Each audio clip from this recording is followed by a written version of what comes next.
Today I'm going to show you how to make a batter bowl because, we all need a bowl to mix our brownies in, right? Absolutely. I love brownies. And if anybody wants to, make some and bring it over to me, believe me, I will definitely eat them.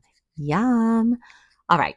So I've got my clay. I'm getting it nice and centered here, really working on the top and the bottom. Depending on how much clay you have, sometimes you need to center it in sections. This really isn't a lot of clay. My biggest issue today is my clay has been extra hard lately. And so, when it's a little dried up, you really have to put a little bit of extra, strength into it, I would say.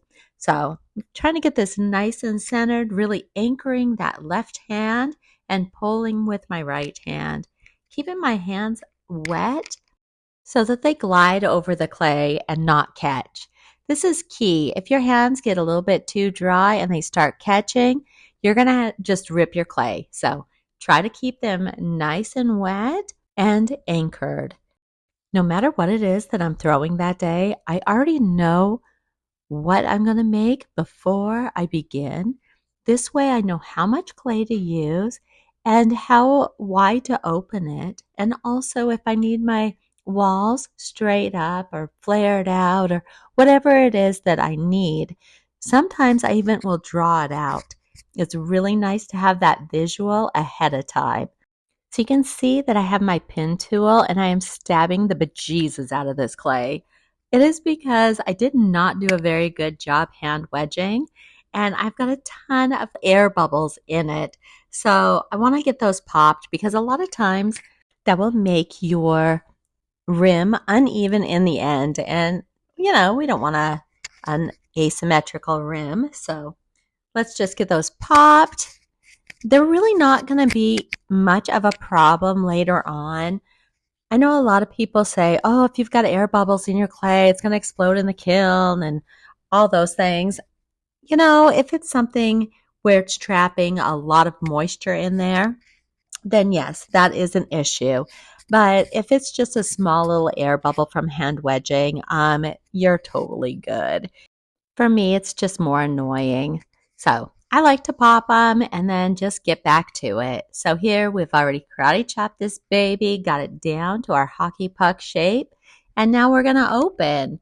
So I'm kind of cleaning up the side here a little bit because it looks like it's just a little, maybe, I don't want to say it's out of whack, but it had a little bit of clay on that bottom edge. So I just kind of took my sponge and pressed in.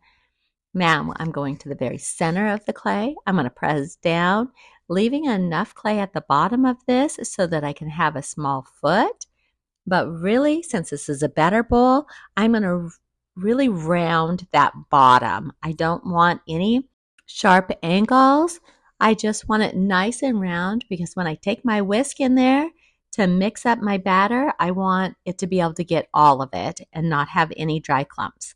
So I'm going to compress here. I go back and forth. Generally, I start right at the wall and I work that clay towards the center. I want to really get the bottom of my piece nice and even. I don't want an uneven area because then the thinner areas are going to dry a little bit faster and the thicker will dry slower and it'll pull the clay apart and then you'll get a crack right in there. And of course, we don't want any cracks. So we're going to just take care of it at the beginning so we don't even have to worry about it. Now I've got my donut shape and I'm going to make my first pull using my thumb of my left hand. I'm going to push that clay straight up. So I've got my sponge in my right hand and that's just supporting the rim. And then you can see my hand slowly moving upward. Once I get to the rim, then I'm going to regroup that whole rim so I don't have any rocking. I like to do this after every pull. I also generally clean up any water that goes on the inside. Now, if I don't have any, then I'm just going to start over at a 3 o'clock angle. So if I'm looking down at my piece where 3 o'clock would be, that's where my hands are going to be. If you go past that, you're going to have some issues. So try to keep your hands tucked into your body or your arms and your hands right at that 3 o'clock. and then you make that pull. Try to keep a steady pull all the way up to the rim. If you stop in the middle, say your hands got a little dry and you needed to dunk them in the water, you can do so. Just remember where you stopped, and when you start again, go down under that. Feel that thickness that you already created, keeping your fingers that same thickness apart, and then go up from there. Making that pull all the way to the rim, keeping the entire pot the same thickness all the way up. Once you get to the rim, you're going to take your hands off slow, one at a time. Since this is a piece that hopefully will get a ton of use, we're going to keep that rim a little bit bulky because, when you're mixing your batter, the first thing you do after you scrape the inside of your bowl is you take your spatula or whatever it is you're using and you smack it right on that rim. If our rim is too thin, of course, we're going to damage our batter bowl. So we don't want that. So I always try to make sure that rim is a little bit bulky, but not too bulky. We don't want a whole lot of extra weight, but we don't want it chipping when it's being used. So keeping that in mind, and then keeping in mind the shape that we're going for.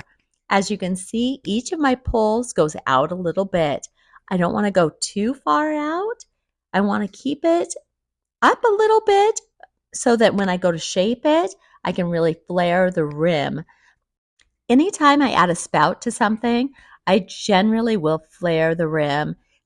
This is the secret of creating a beautiful spout, is flaring that rim. You can really tell a beginner when they go to try to create a nice little spout and they haven't flared that rim. The clay just does not want to pull over into that direction. And so they always have issues. It looks a little funny, it does not look intentional, and it doesn't pour very well. So with that being said, I also want to say, learn the rules like a pro so you can break them like an artist, because let me tell you, I am sure there's an artist out there that does not flare their rim. I don't know who that is, but I'm sure that it is a thing. At this point, I've got my walls the thickness that I want them. Now I'm taking my yellow rib and I'm really going to give this a nice shape. These ribs are just absolutely fabulous. This one is actually, I believe it's called the bowl rib. And the yellow shape means that it's a little bit firmer. It's not the firmest. It's actually the second to the softest. So the red one's the softest, and then the yellow one gets a little more firm, and then there's other colors. But this one, I use the yellow and the red, I would say the most when I'm throwing an average size piece. If I'm throwing something large that's over, maybe over 25, 30 pounds, that's when I go with a firmer rib, something that's not going to be very flexible. But since this is just a smaller pot, I believe this one is, if I'm remembering correctly, 4 pounds, I believe. So I don't need anything very, very firm for this, but just something to give it a nice shape. While you're throwing, your hands should always be working together, whether it's having one of them brace the other one, keeping it stable, or the pressure points where they're both working directly across from each other. That is key. The other key element of throwing is to have one arm resting on something. Now I'm going to take my left hand. I'm going to flip it upside down. I'm going to take my right hand and I'm going to pull that rim right over the top of my left hand. You can see that my left hand is anchored on my leg so that I don't move around. This way it'll be nice and even. Now I'm going to take my left hand, I'm going to do this little pinch, and my right hand is going to pull that spout out. So you can see it's giving this just a really nice shape. Kind of just pinch these in a little bit extra, and then of course I have to lean back always. I do this so often just because I really want to see what my piece looks like from a distance. I'm happy with the shape. So our next video, we'll be trimming this piece once it's leather hard, and we'll also be attaching a handle. So I hope you enjoyed. Please like, subscribe, and follow. And if you have any suggestions of anything you would like to watch, throw it up there in the comments and I will do my best to make it for you. Last but not least, if you're looking for a class, we got you. Check out our website. Until then, bye.